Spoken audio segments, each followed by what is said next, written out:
विवेक एक बार फिर से अपने YouTube channel stock trading technique पर आपका हार्दिक स्वागत करता हूं। दोस्तों, फ्राइडे का सेशन हमने बहुत ही वॉलेटाइल देखा और ये चौथा फ्राइडे था जिसमें हमने एक तरीके से क्रैश की सिचुएशन देखी।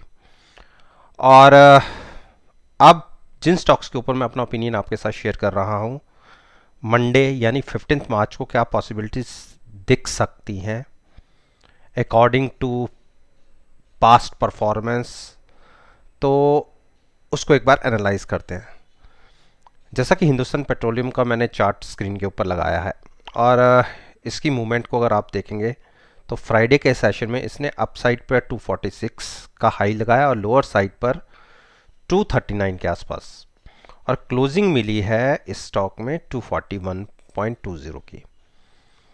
देखिए, एक प्राइस बनता है नीचे 240.75, इसके नीचे अगर हमें क्लोजिंग मिल जाती है तो हम ये कह सकते हैं कि ये स्टॉक में तकरीबन 8 पॉइंट्स की गिरावट देखने को मिल सकती है, यानी 232 तक के टारगेट हमें देखने को मिल सकते हैं।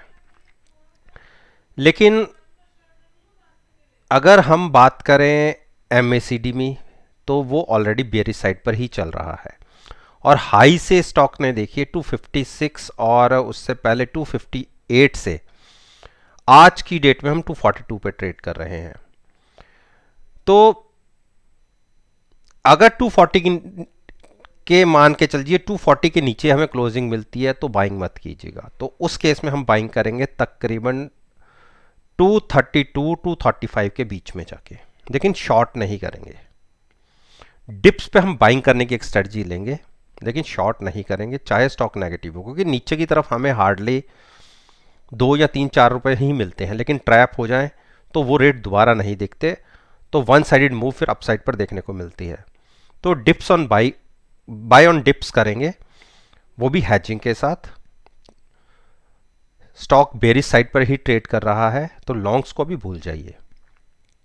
आईटीसी में गिरावट दिख चुकी है और हम तो इस स्टॉक के अंदर फंसे हुए हैं 215 के आसपास के, और पुट के साथ पुट बाय करके फ्यूचर्स लॉन्ग है तो ज़्यादा नुकसान नहीं है, क्योंकि हमारी पोजीशन टोटली हैज थी। एक बार हम एट पार आ गए थे लेकिन फिर से गिरावट दिखी, जैसे कि मार्केट में एक तरीके से कह सकते हैं कि कंसोलिडेशन भी कह सकते हैं और थोड़ा सा नेगेटिव साइड पे ही कह सकते हैं।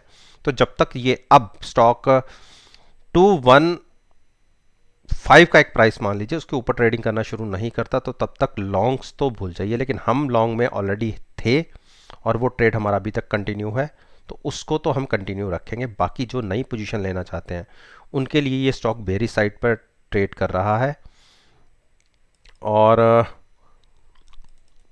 मुझे ज़्यादा अभी ये स्टॉक बेरिश लगता नहीं है। कर तो रहा है बेरी साइड पर, लेकिन मैं शॉर्ट पोजीशन लेने की बात नहीं करूँगा। हाँ, हमने तो 215 के पुट के साथ फ्यूचर्स को लॉन्ग कर रखा है, लेकिन अब और भी कोई अगर पोजीशन लेना चाहता है तो डिप्स पे बाइंग साइड पर ही जाए तो ज़्यादा अच्छा रहेगा, वो भी हैजिंग के साथ। क्योंकि मैं उसका रीज़न मैं बता देता हूँ। देखिए, MACD ने एक बेरिश क्रॉसओवर हमारा यहाँ से चला रहा है और उसके बाद देखिए इसने अपसाइड पर एक बुलिश क्रॉसओवर देने की पॉसिबिलिटी तकरीबन बनती दिख रही है। तो अगर यहाँ पे बुलिश क्रॉसओवर हुआ तो एक अप ट्रेंड ये स्टॉक पकड़ेगा, इसीलिए मैं कह रहा हूँ डिप्स पर इसको बाई करके चल सकते हैं।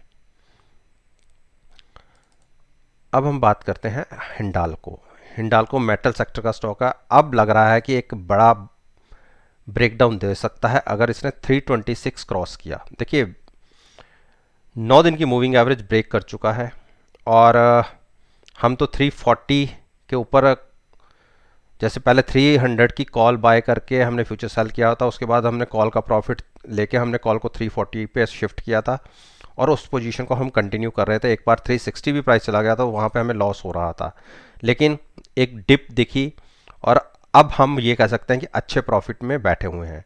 लेकिन मुझे लगता है कि अगर इसने 325 ब्रेक करके ट्रेड करना शुरू किया तो 295 तक के टारगेट भी दिख सकते हैं। तो शॉर्ट करने वाले वेट कर लें 325 ब्रेक होने का, उसके बाद ब्रेक हो जाता है तो at the money put call buy करके फ्यूचर सेल करने की स्ट्रेटजी ले सकते हैं, जैसा कि हमने 340 पर ले रखी है। तो बाइंग अवॉइड कीजिए, शॉर्ट नई पोजीशन लेनी है तो 325 के नीचे जाके अगर हाफ एन आवर ट्रेड मिलता है तो आप शॉर्ट बना सकते हैं कॉल को बाय करके। कॉल बाय करनी होगी eight the money. Doctor Reddy, देखिए डॉक्टर रेड्डी में मैंने कई बार आपको 4400 की पुट बाय करके फ्यूचर्स को लॉन्ग करवाया। अब फिर हम उसी के आसपास ट्रेड कर रहे हैं। देखिए 4426 के आसपास की क्लोजिंग मिली है और मेरा कहना ये होता है कि मेरी ये जो एक सपोर्ट लेवल है, देखिए कितनी बार इसने यहीं से स्टॉक ने वापसी दी है, तो 4390 का वो प्राइस बनता है। मुझे लगता नहीं कि ये प्राइस ब्रेक करेगा, बाकी होने को तो कुछ भी हो सकता है, लेकिन इसी पॉसिबिलिटी के साथ जैसे इसने पिछली 5-6 बार लगातार यहीं से एक अपसाइड की मूव दिखाई है, तो मेरा मानना है कि 4400 की पुट बाय करके फ्यूचर्स को लॉन्ग किया जा सकता है। ऊपर की पॉसिबिलिटी हमें फिर से तकरीबन 4550 तक की एक देखने को मिल सकती है। तो डिप्स पर बाई करने की एक स्ट्रेटजी होगी। हाई लेवल से ये स्टॉक बहुत करेक्ट कर चुका है, तकरीबन आप मान के चलिए 1000 पॉइंट्स की एक करेक्शन इस स्टॉक में अपने हाई से दिख चुकी है। तो ऑलमोस्ट 25% की करेक्शन बहुत बड़ी करेक्शन होती है जो स्टॉक ऑलरेडी दिखा चुका है। तो डिप्स पर बाइंग करने की ही स्ट्रेटजी लगेगी, जहां हमें 100 to 200 पॉइंट्स मिले वहां से हमें एग्जिट हो जाना चाहिए। तो शॉर्ट हम नहीं करेंगे, already stock over sold zone के अंदर ट्रेड कर रहा है। अब बात करते हैं हम सिप्ला की। सिप्ला ने बहुत क्रूशियल लेवल पर सपोर्ट ली है 808।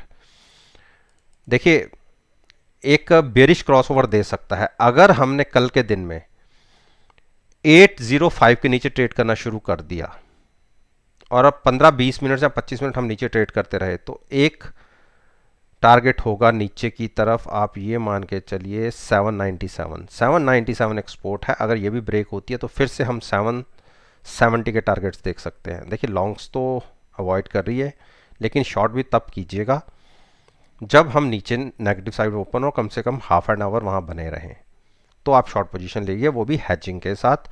उस केस में आप 810 की कॉल बाय करके शॉर्ट साइड पर ट्रेड ले सकते हैं फ्यूचर्स के अंदर। भारती ने देखिए मेरा 529 के टारगेट्स थे, वहीं पर अब ये स्टॉक रुक रहा है। आप देखिए 529 इसने जब से ब्रेक किया है तब ये इसकी रेजिस्टेंस बन गई है, यानी 529 अगर ऊपर की तरफ क्रॉस होता है और उसके बाद 538 क्रॉस हो जाता है तो 553 का एक इमीडिएट टारगेट बनेगा। तो अगर उसको ट्रेड करना चाहते हैं तो ऑलरेडी बहुत बड़ी गिरावट दिखा चुका है, 35 के आसपास आ रहा सही है। तो मेरे हिसाब से शॉर्ट करने की बजाय यहाँ से लॉन्ग करना ज़्यादा अच्छा रहेगा। आप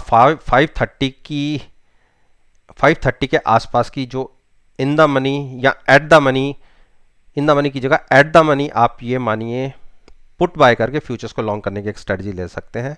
एक जंप में दिख सकता है 537 और उसके बाद 553 तक का। बजाज फाइनेंस ने एक गिरावट दिखाई है, लेकिन शॉर्ट नहीं करना इसे, ये बुलिश क्रॉसओवर दिखाने की पॉसिबिलिटी दिखा रहा है। तो मेरे हिसाब से तो इसको 5500 की पुट बाय करके फ्यूचर्स को लॉन्ग रखना चाहिए। एक बड़ी जंप की तैयारी 57 और 5800 के लिए, तो शॉर्ट्स को इसको अवॉइड कीजिए। अब बात करते हैं अरविंदो फार्मा को आप देखिए डिप्स के ऊपर ट्रेड कर रहा है, जो बिल्कुल नीचे की तरफ 36 के आसपास आ रहा है सही है, और यहाँ से एक और बड़ी गिरावट मुझे लगती नहीं है, लेकिन हाँ इसको आप 850 की पुट बाय करके भी फ्यूचर्स को लॉन्ग करने की एक स्ट्रेटजी ले सकते हैं। देखिए नीचे की गिरावट 840 तक बन सकती है, लेकिन नीचे की ज़्यादा से ज़्यादा 10 रुपये, ऊपर ये स्टॉक आपको 50 से 60 रुपये दे सकता है। तो हमने अनलिमिटेड लॉस का घर भी नहीं खोलना, तो हम हैजिंग के साथ लॉन्ग पोजीशन ले सकते हैं। उसका मेन रीज़न ये है कि RSI 35 के आसपास है, जबकि स्टॉक बेयरिश साइड पर ट्रेड कर रहा है। हम अगेंस्ट ट्रेड ले रहे हैं, लेकिन वो इसलिए कि इतनी बड़ी गिरावट के बाद पुल बैक दिख सकता है, हम उसको ट्रेड करना चाहते हैं। बाकी इस स्टॉक का चार्ट वीक है, लेकिन फिर भी हम रिस्क लेके against the market, against the stock trade ले रहे हैं। अंबुजा देखिए अभी लॉन्ग भी नहीं और शॉर्ट भी नहीं, 286 ब्रेक करके नीचे ट्रेड करना शुरू करेगा तो 280 के टारगेट देख सकते हैं और उसके बाद 270 के। लेकिन जब तक 286 के ऊपर है हम लॉन्ग भी नहीं करेंगे और शॉर्ट भी नहीं करेंगे। रीज़न है हाई पे ट्रेड कर रहा है और हाई पर ये थकता है और बार बार नीचे आता है, तो 286 ब्रेक करेगा तो एक शॉर्ट की सोचेंगे, उस केस में भी हम कॉल बाय करके फ्यूचर सेल करेंगे। तो दोस्तों ये निफ्टी इंडेक्स के 10 स्टॉक्स के ऊपर मैंने अपना ओपिनियन आपके साथ शेयर किया है और मेरा मानना है कि अगर आप मेरी इस वीडियो को 15 मार्च के ट्रेडिंग सेशन के साथ एनालाइज करेंगे, पर्टिकुलर इन स्टॉक्स के प्राइसेस के साथ, प्राइस मूवमेंट के साथ, यकीन मानिएगा आप मायूस नहीं होंगे, आपको बहुत अच्छे पॉजिटिव रिजल्ट्स देखने को मिलेंगे। वीडियो अच्छी लगी हो तो लाइक ज़रूर कीजिए, शेयर कीजिए और मेरे यूट्यूब चैनल को सब्सक्राइब करना मत भूलिएगा। इस बात के साथ मैं आपसे विदा लेता हूँ और एक नई वीडियो के साथ फिर से आपके सामने आऊँगा। तब तक के लिए धन्यवाद। Take care and have